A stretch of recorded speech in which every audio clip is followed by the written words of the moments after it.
네, 오늘 참된 이스라엘 백성입니까? 라는 제목으로 하나님 말씀을 증거하겠습니다. 우리 서로 인사 나누면 좋겠습니다. 오늘 제목으로 인사하겠습니다.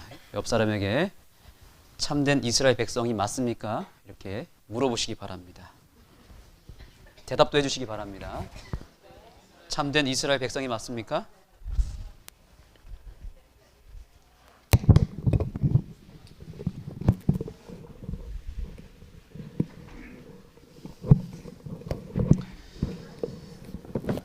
그 당시 이스라엘 백성들이 자기 스스로 자기들은 혈통적으로 아브라함과 이삭과 야곱의 후손이기 때문에 확신을 가졌습니다. 나는 이스라엘 백성이라고 확신을 가졌습니다. 그러나 바울은 그들이 혈통적으로 후손이라 할지라도 다 이스라엘 백성이 아니라고 말하고 있습니다. 교인 가운데 교회를 다닌다 할지라도 참된 하나님의 백성이 있고 그 안에 또한 거짓 백성도 있습니다. 항상 어딜 가든지 가짜가 있고 진짜가 있는 것입니다. 하나님께서 이스라엘 민족을 만드실 때 세 명의 인물을 통해서 만드셨습니다. 누구죠? 첫 번째 인물은 아브라함입니다. 이거는 기본적으로 기억하셔야 됩니다. 아브라함, 그 다음에 이삭, 그 다음에 야곱입니다. 이 세 인물을 거쳐서 무엇이 탄생했어요? 이스라엘 민족이 탄생했습니다. 그래서 아브라함의 혈통만 가지고는 이스라엘이 백성이 될 수 있습니까? 없습니까? 없지요. 없습니다. 아브라함의 자손이라 할지라도 이스라엘 백성은 될 수 없어요. 그래서 바울이 오늘 본문에서 이렇게 말합니다. 또한 하나님의 말씀이 폐하여진 것 같지 않도다. 이스라엘에게서 난 그들이 다 뭐가 아니래요? 이스라엘이 아니요. 또한 아브라함의 씨가 다 그 자녀가 아니라. 다 같이 읽겠습니다. 시작. 오직 이삭으로부터 난 자라야 내 씨라 칭하리라 하셨으니. 분명합니까? 아브라함의 혈통으로 났다고 해서 다 이스라엘 자손이 아니라는 사실입니다. 아브라함에게 두 아들이 있었습니다. 이스마엘이 있었고 이삭이 있었습니다. 그러나 이스마엘은 아브라함에게서 났지만 아브라함의 후손이라고 말할 수 있어요? 없어요? 말할 수 없다는 거죠. 이스라엘 민족은 더더욱 아니며 아브라함의 후손으로 쳐주지 않는다는 것입니다. 반드시 그래서 누구를 통해서 만나야 된다고요? 이삭으로 나야 된다는 것입니다. 저와 여러분은 어디의 혈통입니까? 아브라함의 혈통이에요? 저는 박역것의 후손인데 저희는 아브라함의 후손이 될 수 있어요? 없어요? 우리는 절대 될 수가 없습니다. 더더욱 이삭의 혈통은 더더욱 안 되겠죠? 예. 그러나 오늘 바울은 저와 여러분이 아브라함의 후손이 될 수 있고 이삭의 후손이 될 수 있다라고 말하고 있습니다. 아멘. 자, 그런데 아브라함의 혈통으로 그리고 이삭의 혈통을 타고 나와도 이스라엘 민족이 될 수 있을까요? 없을까요? 없지요. 제가 이미 말씀드렸죠. 반드시 누구를 거쳐야 된다고요? 아브라함, 이삭, 야곱을 통해서 나타나야 됩니다. 그래서 바울은 오늘 본문에서 말합니다. 자, 이뿐 아니라 또한 리브가가 누구예요? 이삭의 아내잖아요. 그렇죠? 지금 이삭의 혈통을 얘기하는 거예요. 리브가가 우리 조상 이삭 한 사람으로 말미암아 뭐 했대요? 잉태하였는데 이렇게 말합니다. 예. 그러니까 이삭의 혈통으로 와야 된다는 얘기인데 이삭의 아들도 두 명입니다. 맞습니까? 에서가 있고 야곱이 있습니다. 근데 우리는 무엇을 타고 와야 된다고요? 에서가 아니고 야곱의 혈통을 타고 와야 된다는 거죠. 그러니까 아브라함의 후손이라고 다 이스라엘 백성이 아니고요. 이삭의 후손이라 할지라도 이스라엘 백성이 될 수 없다는 겁니다. 반드시 아브라함, 이삭 그 다음에요? 야곱을 통해서 나야만 이스라엘 백성이 될 수 있다는 사실입니다. 저와 여러분은 혈통적으로는 절대로 이스라엘 백성이 될 수 없습니다. 제로에 가깝습니다. 그런데 여기 보시죠. 리브가에게 이르시되 큰 자가 어린 자를 섬기리라 하셨나니, 여기서 말하는 큰 자는 첫째 아들 에서입니다. 어린 자는 쌍둥이 동생 야곱입니다. 그런데 그 에서가 야곱을 섬기게 된다. 이것은 예언적인 내용이지만 기록된 바 내가 야곱은 사랑하고 에서는 미워하였다 하심과 같으니라. 이 말씀의 결론은 뭐냐면 이삭의 두 아들이 있었는데 에서과 야곱인데 하나님은 누구를 선택했다는 거예요? 야곱을 선택했다 이 말입니다. 그래서 그 야곱을 통해서 드디어 이스라엘 백성이 태어났다는 사실입니다. 정리하겠습니다. 우리가 이스라엘 백성이 되려면 반드시 아브라함에게서 시작해서 이삭, 그리고 반드시 마지막에는 야곱까지 가야지 이스라엘이 탄생할 수 있다라는 것을 기억하시기 바랍니다. 그래서 성경에 보면 여러 곳에 아브라함의 하나님, 이삭의 하나님, 야곱의 하나님까지만 얘기를 합니다. 그 다음에 요셉이 아무리 탁월해도 요셉의 하나님을 언급하지 않습니다. 아브라함의 하나님, 이삭의 하나님, 야곱의 하나님으로 딱 설명하고 끝납니다. 그래서 이 성경절 보시겠습니다. 다 같이 읽어보겠습니다. 시작. 나는 아브라함의 하나님이요 이삭의 하나님이요 야곱의 하나님이로라 하신 것을 읽어보지 못하였느냐? 하나님은 죽은 자의 하나님이 아니요 산 자의 하나님이시라 하나님이시라. 하시니. 아멘. 올 한해 저와 여러분의 하나님이 아브라함의 하나님, 이삭의 하나님, 야곱의 하나님이 되기를 간절히 소망합니다. 아멘. 자, 또 한 말씀이 있습니다. 예수님께서 하늘나라에 들어간 가장 대표적인 세 사람을 얘기하면서 이렇게 얘기합니다. 너희가 아브라함과 이삭과 야곱과 모든 선지자는 어디에 있다고요?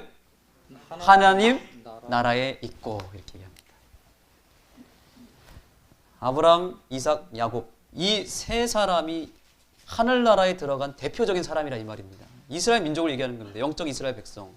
그래서 그 다음 나머지 선지자들은 이 세 사람 밑에 딸려 들어가는 것입니다. 맞습니까? 예. 그래서 이름을 언급한 사람은 세 사람밖에 없는데, 아브라함, 이삭, 야곱. 왜 이 사람만 언급했을까요? 이 세 사람이 누구를 탄생했으니까요? 이스라엘 민족을 탄생시켰기 때문에 그 대표로서 이름을 쓴 것입니다. 그러니까 이 세 인물을 살펴보는 거 중요할까요? 중요하죠. 매우 매우 중요합니다. 제가 2주 전에 창세기를 공부할 때, 창세기 개관을 할 때도 이 세 사람에 대한 언급을 했습니다. 오늘 다시 복습을 할 것입니다. 그 중에 몇 가지 핵심만 보겠습니다. 자, 일단 우리는 아브라함의 후손으로 태어나야 됩니다. 여러분, 아브라함 하면 뭐가 떠오릅니까? 믿음. 그렇죠. 아브라함은 믿음의 조상입니다. 구원은 오직 믿음으로만 구원받을 수 있습니다. 가장 첫 번째로 우리가 믿음 안에서 출발해야 되고 믿음 안에서 태어나야 됩니다. 아브라함은 처음에는 행위로 살았습니다. 자기 생각과 자기 힘과 노력으로 살았던 사람이에요. 그러나 그의 인생을 보면은 마지막에는 오로지 믿음으로만 살았다는 것을 보게 됩니다.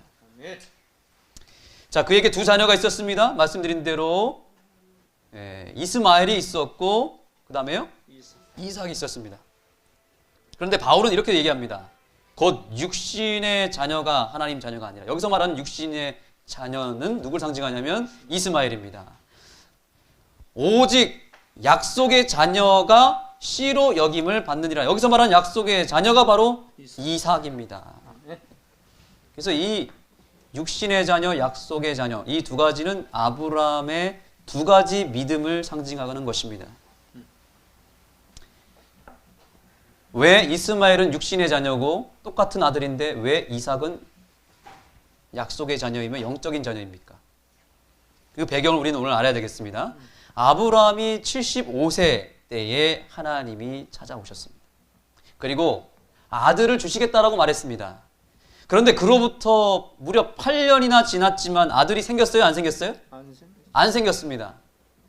그래서 아브라함이 얘기합니다. 하나님, 아니 아이는 9개월만 있으면 나올 수 있는데 왜 이렇게 오래 걸립니까? 제 종 엘리에셀의 아들이 있는데 그 아들을 입양할까요? 이렇게 얘기합니다. 그때 하나님 뭐라고 그랬습니까? 아니라 그랬습니다. 너의 몸에서 태어날 사람이 내 아들, 내 후사가 될 것이라고 말했습니다. 저 하늘의 별들을 봐라. 너가 셀 수 있겠니? 아니요, 못 세겠습니다. 그와 같이 너희 후손이 이와 같으리라 그랬습니다. 저 모래를 봐라. 바다의 모래처럼 너의 자손이 헤아릴 수 없을 만큼 많을 것이다 라고 말했습니다. 그때 아브라함이 뭐 했어요? 말도 안 되는 이 상황에서 80이 넘은 이 상황에서 바다 모래와 같이 셀 수 없는 별처럼 자녀들이 많을 것이라고 하는 이 하나님의 약속을 창세기 15장에 보니까 여호와를 뭐하니? 믿으니 여호와께서 이를 그의 의로 여기셨더라 라고 그랬습니다. 이것이 바로 믿음으로 말미암는 의의 시초입니다. 이로 인해서 아브라함이 믿음의 조상이 될 수 있었습니다. 그런데 문제는 뭐냐면 이렇게 엄청난 약속을 했음에도 불구하고 여전히 아들이 생겼어요, 안 생겼어요? 안 생기고 2년 뒤에 이제 성격이 급한 아내 사레가 하나님이 약속을 했지만 10년이 지나도 안 생기니 내 여종 하갈을 통해서 아이를 낳으라고 얘기를 합니다. 아브라함이 덜컥 그 사레의 제안을 받아들이고 여종 하갈을 통해서 아이를 낳는데 그 아이가 바로 이름이 뭐예요? 이스마엘인 것입니다. 그런데 하나님은 그 이스마엘을 약속의 아들로 받아들여 주지 않습니다. 그것은 약속을 기다리지 못하고 성격이 급한 인간적인 노력으로 얻은 아들이기 때문에 아들이라고 칭해주지 않습니다. 너의 몸에서 날 자라고 했을 때 그 몸은 아브라함 플러스 누구예요? 사레를 통해서 낳을 것이라는 의미였던 것입니다. 그래서 하나님은 다시 아브라함에게 이렇게 말씀하십니다. 그것이 오늘 본문의 9장 9절입니다. 읽어주시죠. 약속의 말씀은 이것이라. 명년이 때에 내가 이르리니 사라에게 아들이 있으리라 하시니라. 아멘. 분명히 누구한테 있으리라고 한 거예요? 사라를 통해서 아들을 낳을 것이라고 얘기한 것입니다. 이스마엘이 태어난 뒤 14년이 흘렸습니다. 이제 아브라함은 몇 세예요? 99세. 사레는 그보다 10년 아래인 약 90세가 되었을 것입니다. 의학적으로, 과학적으로 절대로 아이를 낳을 수 없는 불가능한 상태에 이르렀습니다. 이미 사레의 나이는 아이를 가질 수 있는 나이를 훨씬 더 지난 상태, 90세가 되었습니다. 아브라함과 사레가 인간적인 노력을 다 하고 나서 더 이상 할 수 없는 바로 그때에 하나님은 이삭 아들을 약속의 자녀로 허락하신 것입니다. 아멘. 이제 아브라함의 나이가 100세에 이르렀고 사레는 90세였습니다. 그의 행위로 할 수 있는 모든 노력이 다 끝났을 때 그때 약속의 자녀가 태어났다는 사실입니다. 그것이 바로 이삭입니다. 여러분, 여러분의 인생 가운데도 이삭을 탄생시키는 역사가 일어나게 되기를 소망합니다. 아멘. 이스마엘을 탄생시키지 마시고 이삭을 탄생시키시기 바랍니다. 저는 이 성전을 건축하는 일에 있어서 고백하고 싶은 것이 있습니다. 그것은 뭐냐면 제가 처음에 안흥교회에 왔을 때에 제 마음 가운데에는 제가 영동교회에서 막 건축을 끝내고 왔기 때문에 처음에 왔을 때 어떤 생각이 번뜩 들었냐면 이 교회는 건축이 필요한 교회구나 라는 생각이 들었습니다. 그런데 이것은 누구의 생각이죠? 내 생각이잖아요. 이것은 이스마엘입니다.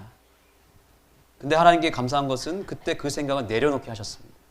그리고 제가 어떤 기도를 드렸냐면 이런 기도를 드렸습니다. 하나님, 이 생각이 정말 하나님의 뜻인지 아닌지 저는 모르지만 하나님께 그런 기도를 드렸습니다. 만약에 안흥교회 성도님들로부터 먼저 성전 건축에 대한 이야기가 나온다면 그것은 하나님의 뜻으로 받아들이겠습니다. 라고 했습니다. 그러고 나서 몇 개월이 지난 다음에 직원회를 통해서 이 교회 뒤편에 어린이관을 세우자는 제안을 하게 되었습니다. 디딤돌 사업을 통해서 우리가 어린이관을 새로 짓자라고 그랬을 때에 그때 한 장로님을 통해서 저는 음성을 듣게 됐습니다. 여기다가 어린이관을 짓지 말고 그럴 바에는 차라리 교회를 지읍시다라는 말을 직접 듣게 되었습니다. 그리고 그 장로님 다음에 또 한 장로님이 또 하나 제안을 하셨습니다. 우리가 교회 주차장이 정말 비좁으니 교회를 세웁시다. 저는 그것이 하나님의 음성으로 들렸고 이것이 바로 믿음으로 나올 수 있는 이삭이라고 저는 확신을 하게 되었습니다. 역사가 거기서 출발했던 것입니다. 그러나 또 육신이 연약해서 우리는 또 뭘 낳게 되는 거예요? 이스마엘을 또 낳으면 내 노력과 내 힘으로 내 생각으로 해보려는 생각이 있는 것입니다. 그래서 그 과정들을 자세히 보면은 우리가 우리 인간적인 노력으로 많은 노력을 했습니다. 터도 정해보고 여기 천주교에서 버리고 간 땅도 삼아보고 여기저기 우리가 해봤지만 노력하면 할수록 되던가요? 안 되던가요? 하나님은 길을 돌리시고 점점 길을 멀게 느끼게 만들었습니다. 결국 우리가 다 내려놓고 포기하고 믿음으로 간구하기 시작할 때 하나님이 때가 참에 이 성전을 허락하게 된 것입니다. 우리가 노력으로 한다고 해서 되는 것이 아니라는 사실입니다.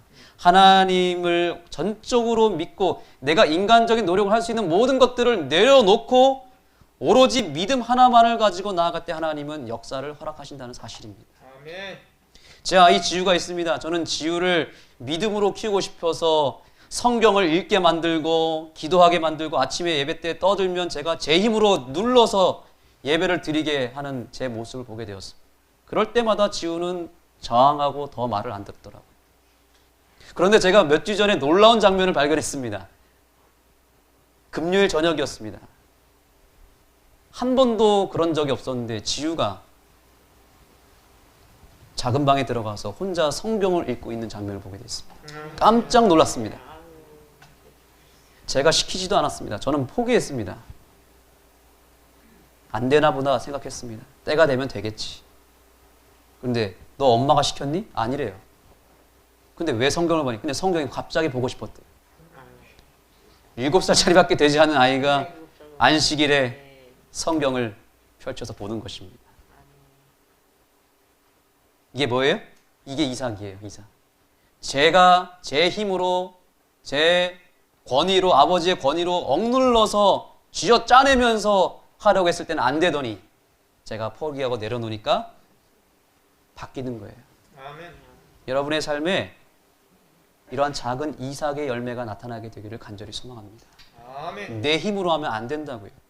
내 건강의 회복도 내가 막 병원 다니고 내가 뭐 대체의학 여기저기 용하다는 것을 받아들여서 내 힘으로 하려고 하면 안 됩니다. 그러나 여러분들이 내려놓고 전적으로 믿음 하나만을 가지고 하나님께 간구하고 매달리면 하나님께서 우리의 몸과 마음을 회복시켜 줄 줄 믿습니다.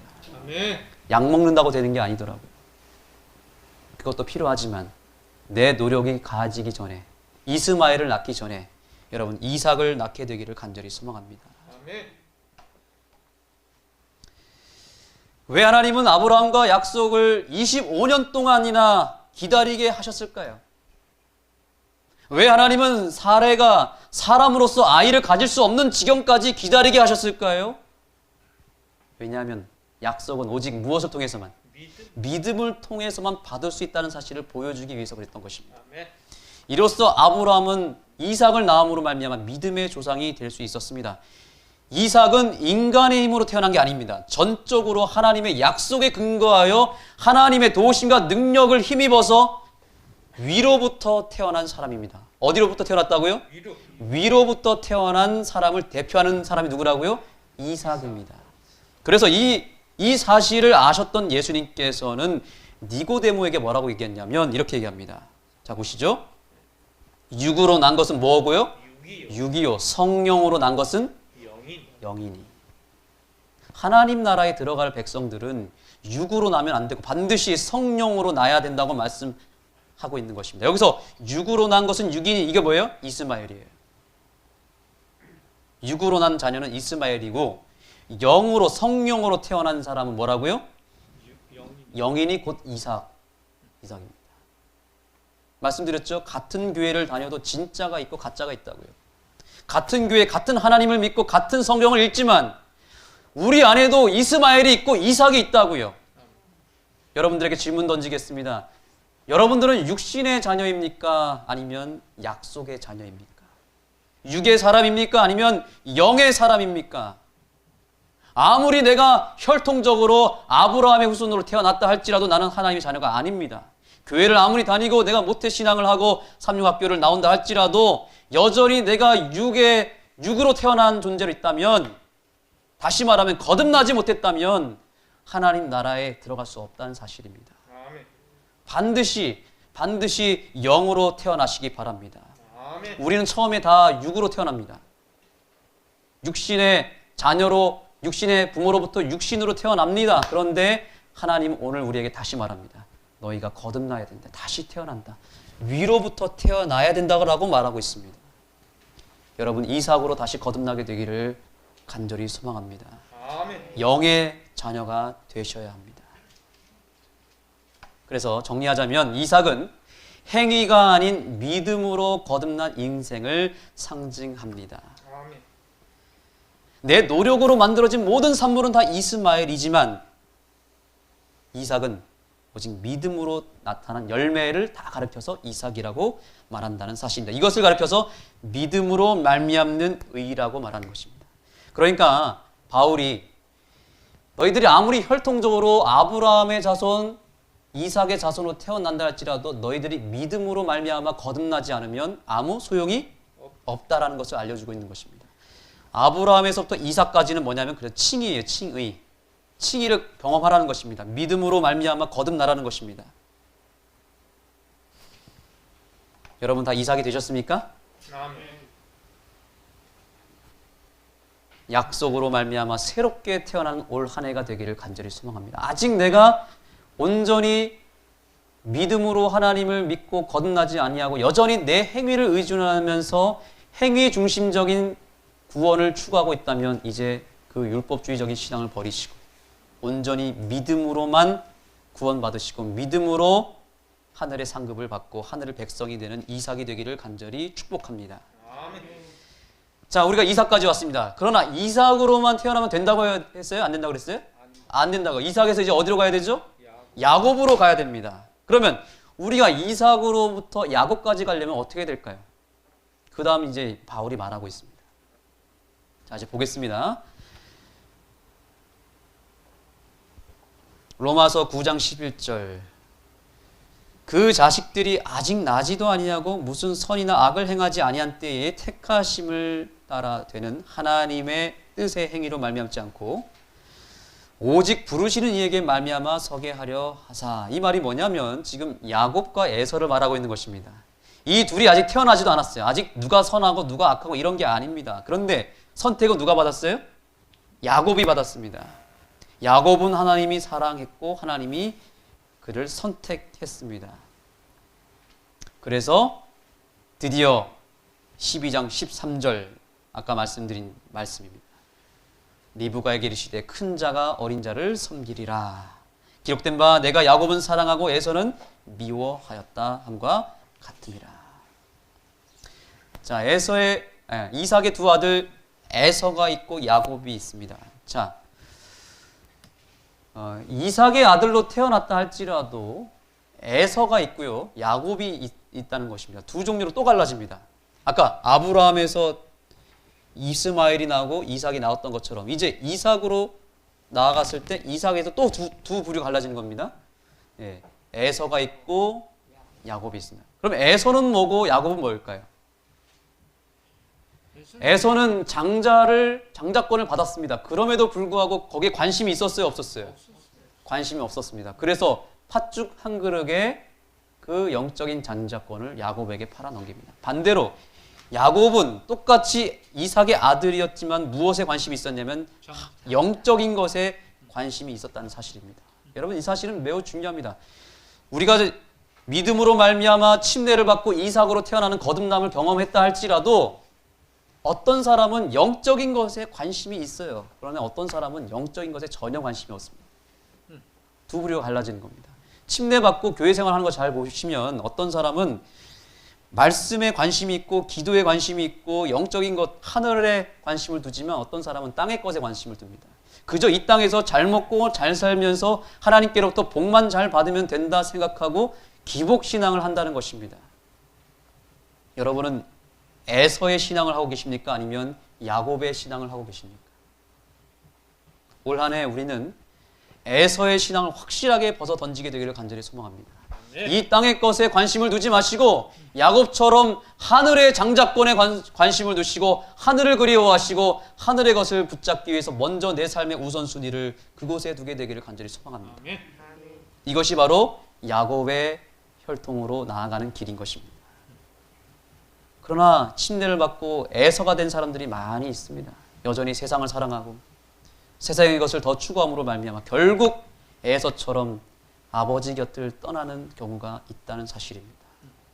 우리 아는교회 성도들 가운데는 절대로 에서가 태어나지 않게 되기를 간절히 소망합니다. 오로지 야곱만이 이 자리에 있고 야곱을 통해서 이스라엘 백성으로 거듭나는 주의 백성들이 되기를 간절히 소망합니다. 아멘. 자, 그렇다면 이제 야곱으로 우리가 들어가 보겠습니다. 야곱은 어떤 사람인가요? 야곱하면 어떤 생각이 떠오르십니까? 야곱은 영적인 것에 관심은 있었는데 성격이 너무 급했어요. 생각이 너무 많고요. 자기 꾀에 사로잡혀서 잔머리가 아주 보통이 아니었습니다. 그래서 그가 가만히 믿음으로 기다렸으면은 약속을 받을 수 있었는데 그걸 못 참아서 머리를 굴렸죠. 그래서 그 장자권을 어떻게 따왔습니까? 팥죽을 딱 끓인 것입니다. 에서가 사냥을 하러 나간 사이에 팥죽을 딱 끓여놓고 기다리고 있는 것입니다. 이 영적인 것에 관심이 없는 에서는 배고프니까 팥죽 그거 끓이고 있는 걸 나한테 좀 달라고 했더니 야곱이 그때 낚시질을 한 것입니다. 너 형이 갖고 있는 그 장자권을 나한테 팔아 넘기면 내가 이거 주겠다.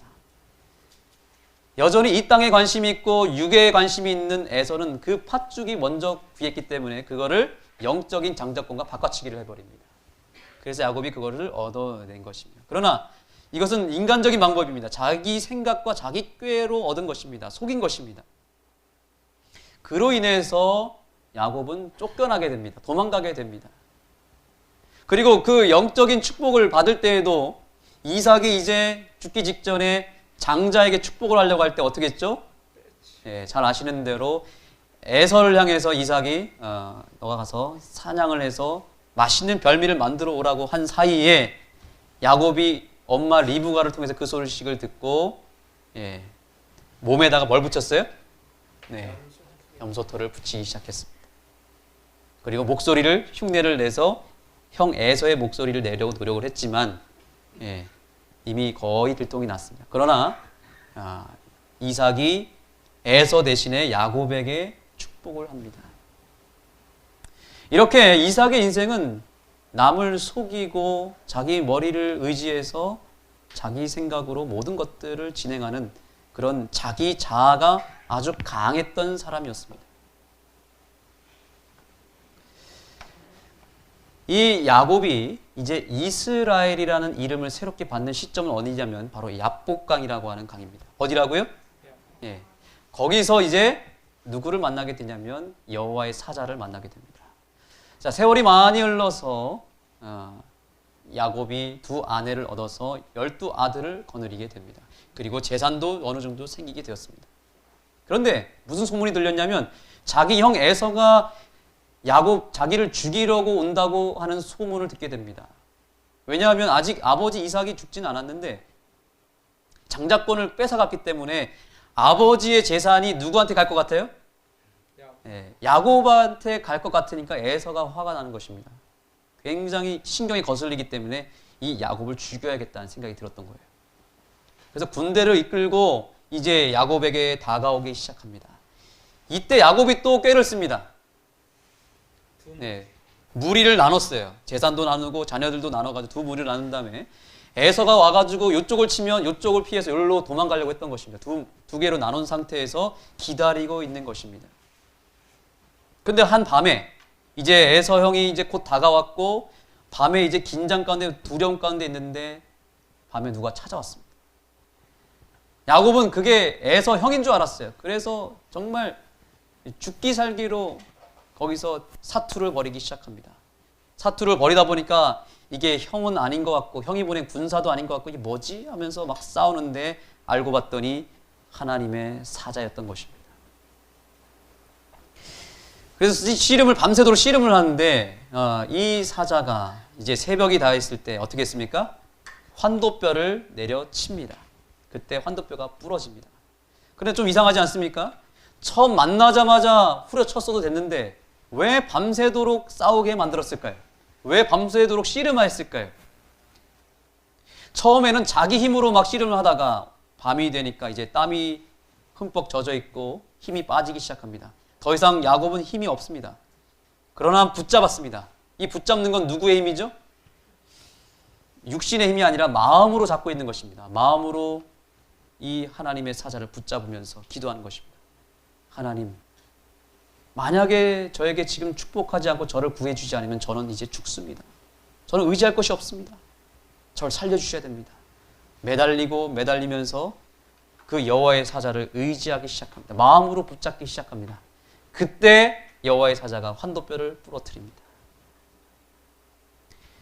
야곱의 자아가 이때 완전히 꺾이기 시작했던 시점입니다. 바로 그때 여호와 하나님으로부터 이름을 받게 되는데 너는 더 이상 뭐가 아니다? 야곱이 아니라 이스라엘이다 라고 하는 새로운 이름을 바꾸게 되는 것입니다. 야곱은 속이는 자라는 뜻을 가지고 있는 이름이라면 이스라엘은 하나님과 겨루어 이겼다라는 뜻을 가지고 있습니다. 그때 이스라엘이라고 하는 이름을 받게 되었고 그 이스라엘을 통해서 드디어 하나님의 백성이 탄생하게 되는 것입니다. 그러니까 야곱의 신앙의 핵심 포인트는 무엇입니까? 야곱은 두 자입니다. 성숙입니다. 뭐라고요? 성숙. 야곱의 핵심은 성숙이에요. 아브라함은 믿음이고요. 이삭은 거듭남 그리고 순종입니다. 그리고 야곱은 성숙입니다. 우리가 언제 하나님의 자녀로 거듭나는지 아십니까? 미성숙한 내 자아가 다듬어지지 않은 내 자아가 깎이고 깎여서 부러지고 부러져서 이제 오로지 하나님을 전적으로 믿는 믿음만을 가지고 나아갔을 때에 성숙하게 되고 그때 나는 하나님의 자녀가 되는 것입니다. 아멘. 그래서 드디어 이스라엘이 탄생하게 되었습니다. 아브라함의 하나님, 이삭의 하나님, 야곱의 하나님까지 우리가 왔습니다. 우리는 아브라함에서 이삭까지 오면서 칭의를 경험하게 되고요. 거듭남을 통해서요. 그리고 이삭에서 야곱까지 나아가는 것은 성화를 말하는 것입니다. 내 삶의 변화와 개혁을 하나님을 전적으로 의지함으로 말미암아 내 자아를 죽이고 오로지 주님만을 붙드는 의지를 통해서 우리는 성숙을 이루게 되는 것입니다. 올 한 해 우리는 야곱의 하나님을 만나야 합니다. 나를 성숙시키시고 변화시키시고 나의 자아를 깨트림으로 말미암아 온전한 믿음을 탄생시키시는 야곱의 하나님을 올 한 해 만나게 되기를 간절히 소망합니다. 아멘. 자, 그런데 여기 성경 가운데 이상한 표현이 있습니다. 여기 보시죠. 자, 여기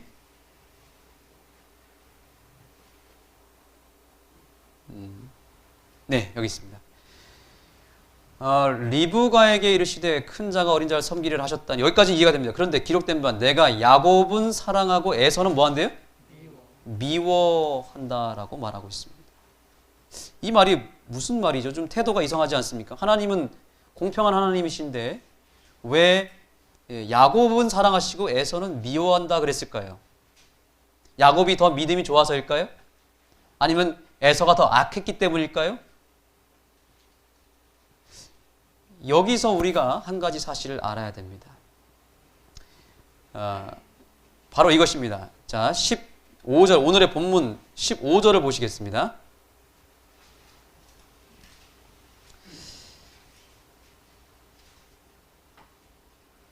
15절, 16절입니다. 읽어주시죠. 모세에게 이르시되 내가 긍휼히 여길 자를 긍휼히 여기고 불쌍히 여길 자를 불쌍히 여기려라 하셨으니 그런즉 원하는 자로 말미암도 아니요 다른 박질 하는 자로 말미암도 아니요 오직 긍휼히 여기시는 하나님으로 말미암느니라. 아멘. 아멘. 자, 하나님께서 야곱만 사랑하시고 에서는 미워했다는 이 말이 무엇을 의미하는가? 이것은 야곱이 뭐가 잘나서가 아닌 것입니다. 뭐가 믿음이 좋고 착해서가 아니고 여기 하나님이 그 힌트를 줍니다. 긍휼히 여길 자를 긍휼히 여기고 불쌍히 여길 자를 불쌍히 여기리라. 사실 야곱과 에서는 차이가 없습니다. 그런데 하나님이 야곱을 불쌍하게 생각했던 것입니다. 그래서 야곱이 선택된 것입니다. 저와 여러분이 오늘날 선택받게 되고 이스라엘 백성이 되고 남은 자손이 된 것이 내가 믿음이 좋아서 내가 뭔가 탁월했기 때문에 선택받은 것이 아니라 하나님이 우리를 불쌍히 여기셨기 때문에 저와 여러분이 이 자리에 있다는 사실을 믿으시기 바랍니다. 아멘. 나를 불쌍히 여기시는 하나님의 사랑에 반응하면 구원을 받습니다. 사랑을 받습니다. 그러나 왜 에서는 미움을 받았을까요? 하나님 미워해서 미움을 받은 게 아니에요. 이것은 어떤 표현이냐면 하나님 똑같이 에서를 사랑했고 불쌍히 여겼어요. 그러나 그 하나님의 불쌍히 여기시는 그 사랑을 에서는 거절한 것입니다. 받지 않은 거예요. 그래서 미워하는 자리에 앉은 것입니다. 미운 사람이 돼버린 것입니다. 그가 미운 사람이 아니라 미운 자리에 있기 때문에 미운 사람이 된 것입니다. 우리 옆 사람에게 이렇게 축복하시기 바랍니다. 미운 사람이 되지 마십시오. 미운 사람이 되면 안 됩니다. 사랑받은 사람이 되셔야 됩니다. 이것이 하나님의 주권적 사랑입니다. 내가 이스라엘 백성이 된 이유가 뭐라고요? 내가 불쌍하기 때문에. 하나님이 나를 일방적으로 사랑해서 못 말리는 그 사랑에 의해서 내가 하나님께 선택을 받은 것입니다. 여러분 짝사랑을 해보셨습니까? 저는 몰랐는데 지난주에 제가 고등학교 친구들을 만났습니다. 근데 친구가 그 얘기를 하더라고요. 성훈아, 너 고등학교 1학년 때 너 그 아무개 좋아했던 거 알아? 제가 짝사랑했던 한 학생이 있었습니다. 그래서 그 친구한테 뭐라 그랬냐면 제 친구가 그 학생 주변에 있는 친구들과 친했어요. 그래서 제가 그때 이렇게 했대요. 전 기억이 안 나는데 알려줬어요. 너가 그 아무개를 소개해달라고 너가 나한테 부탁했던 거 알아? 몰랐어요. 근데 제가 부탁을 했는데 그 친구가 제가 원했던 친구를 찍어준 게 아니라 그 옆에 친구에게 고백을 한 것입니다. 성원이가 너 좋아한대. 잘못 소개해준 거예요. 그래가지고 제가 그 친구한테 막 화를 냈다는 것입니다. 왜 잘못 소개시켜줬냐고. 나는 그 친구 말고 그 옆에 친구였는데. 그래가지고 제가 막 친구한테 뭐라고 했던 기억이 있습니다. 그래서 그 짝사랑했던 그 여학생을 제가 사랑해보지도 못하고 끝나버렸습니다. 포기해버렸습니다. 근데 여러분 놀라운 사실은 그 여학생과 지금 제가 살고 있습니다. 모르셨죠? 하나님께서 지정해 주셨던 거예요. 그때 제가 한번 꽂혔고 그 여학생을 잠깐 짝사랑했는데 섭리 가운데 그것이 안 되고 졸업하고 나서 10년 뒤에 한 목사님을 통해서 소개를 받게 됐고 제가 그때 그 친구가 소개해주지 못했던 결국 내가 포기할 수밖에 없었던 그 학생을 다시 만나게 된 것입니다. 짝사랑은 참 무섭습니다. 결국에 성사가 되더라고요. 그런데 아무리 내가 미친 듯이 그 학생을 좋아한다 할지라도 그 상대가 나를 선택하지 않으면 소용이 없습니다. 역사는 이루어지지 않습니다. 슬픈 역사로 끝납니다. 그래서 하나님이 나를 아무리 불쌍하게 여겨줘도 하나님이 아무리 나에게 짝사랑을 해도 저와 여러분이 오늘 선택하지 않으면 슬픈 역사로 끝난다니까요. 아멘. 사랑은 어떻게 됩니까? 같이. 하나님이 나를 선택했다면 이제 나도 누굴 선택해야 됩니까? 하나님을 선택하고 하나님을 받아들여야 사랑이 성사가 되고 구원이 일어나는 것입니다. 하나님은 오늘 저에게 여러분에게 나아가서 얘기하라고 시켰었습니다. 저에게 뭔가를 알려주라고 시키셨습니다. 뭔지 아십니까? 예수님이 여러분을 사랑하신대요. 네. 예수님이 여러분에게 꽂히셨대요. 네. 또 한번 알려주세요. 예수님이 당신에게 꽂히셨답니다. 알려주시기 바랍니다. 하나님은 여러분에게 오늘 고백하고 계십니다.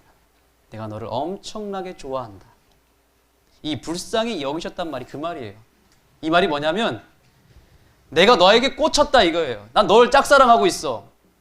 저를 시켜서 오늘 알려주고 있는 것입니다. 오늘 제대로 연결해 줬습니다. 이제 뭐가만 나왔어요? 네. 이제 여러분들이 선택하셔야 됩니다. 제가 아무리 제 집사람을 좋아했어도 집사람이 저를 선택하지 않았으면 저는 안 되는 거죠. 집사람 오늘 이 자리에 없을 것입니다. 그러나 제가 그날 10년 뒤에 만났을 때 저는 그 고등학교 1학년 때 한 번 꽂혔기 때문에 그 꽂힌 마음을 제가 의지해서 바로 고백했습니다. 선택은 당신에게 달렸다. 그러나 나는 너를 포기하지 않고 끝까지 사랑할 것이다. 선택하면 같이 사는 거지만 선택하지 않으면 어떻게 되는 거예요? 역사는 이루어지지 않는 것입니다. 하나님은 한 번 꽂히면 끝까지 가시는 분이십니다. 아멘. 저와 여러분을 선택했고 저와 여러분이 그저 불쌍하고 저와 여러분이 그저 좋기 때문에 저와 여러분을 끝까지 사랑하실 것이고 끝까지 선택하시고 포기하지 않을 것입니다. 아멘. 이제 선택은 우리에게 달려 있습니다. 아멘. 저와 여러분이 오늘 하나님을 선택하면 역사가 일어납니다. 아멘. 그러나 선택하지 않으면 에서처럼 미운 자리로 가게 되어 있습니다. 그 말을 오늘 하고 있는 것입니다. 자, 여기 이 성경절 보시죠. 9장 18절. 그런즉 하나님께서 하고자 하시는 자는 긍휼히 여기시고 하고자 하시는 자를 뭐 하시리라? 강팍해 하시리라. 바울이 왜 마음이 강팍해졌는가? 그것은 하나님이 강팍해 하신 게 아니고 하나님은 바울에게 끝까지 내가 너를 사랑하고 난 너에게 꽂혔고 너가 나한테 돌아오기만 하면 너를 용서할 것이고 너를 구원할 것이라고 얘기했지만 바로가 끝까지 거절한 것입니다. 끝까지 마음을 닫은 것입니다. 강팍하게 마음을 먹은 것입니다. 그래서 바로가 마음이 강팍하여졌고 끝까지 하나님을 선택하지 않음으로 말미암아 멸망을 자초하게 된 것입니다. 다시 강조하겠습니다. 하나님이 나를 선택한 이유가 뭐라고요? 내가 아브라함의 하나님을 만나고 이삭의 하나님을 만나고 야곱의 하나님을 만나서도 맞지만 그것보다 더 우선된 것은 저와 여러분이 그저 불쌍하기 때문에 선택하셨다는 사실을 기억하시기 바랍니다. 이 한 가지 이유 외에는 없습니다. 신기한 것은 이삭도 둘째 아들입니다. 야곱도 둘째 아들입니다. 그리고 야곱의 아들 가운데 요셉 몇째 아들입니까? 11번째 아들입니다. 다 자기들이 잘나서 선택된 게 아니라는 것입니다. 첫째가 있었습니다. 그런데 그 첫째보다 더 못나고 더 열등했고 더 불쌍했던 둘째를 하나님이 선택하셨다는 사실입니다. 하나님이 오늘 하나님께로부터 선택받은 백성은 한 가지예요.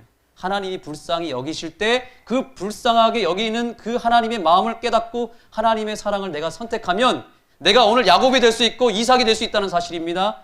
요셉이 될 수 있다는 사실입니다. 그러나 내가 첫째로 태어났다 할지라도 내가 아무리 탁월해도 하나님의 그 사랑을 거절하게 되면 에서가 돼버리고 이스마엘이 돼버리는 것입니다. 절대로 하나님의 그 불쌍히 여기시는 사랑을 거절하지 않게 되기를 간절히 소망합니다. 아멘. 그런 마음으로 우리 오늘 찬양하겠습니다. 우리가 오늘 하나님께 간구해야 될 건 뭘까요? 하나님, 나를 불쌍히 여겨주십시오. 저는 드릴 것이 없습니다. 저는 가진 것이 없고 아무것도 저는 능력이 없습니다. 하나님, 저를 불쌍히 여겨주십시오. 저를 구원하여 주십시오. 주님께 간구하시고 나아가도록 하겠습니다. 세상에서 방황할 때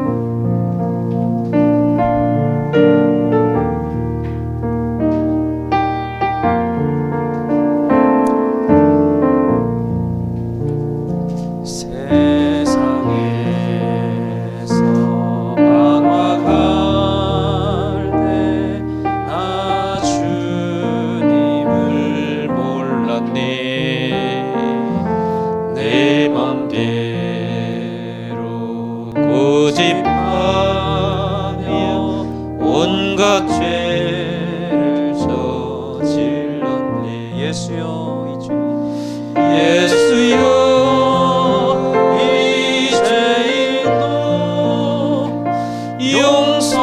용서받을 수 있나요? 벌레만도 못한 내가 용서받을 수 있나요? 많은 사람 찾아와, 많은 사람 찾아와서 나의 친구가 되어도 병든 몸과 상한 마음 위로받지 못했다고 간구합시다. 예수여, 예수여, 이 죄인을 불쌍히 여겨 주소서.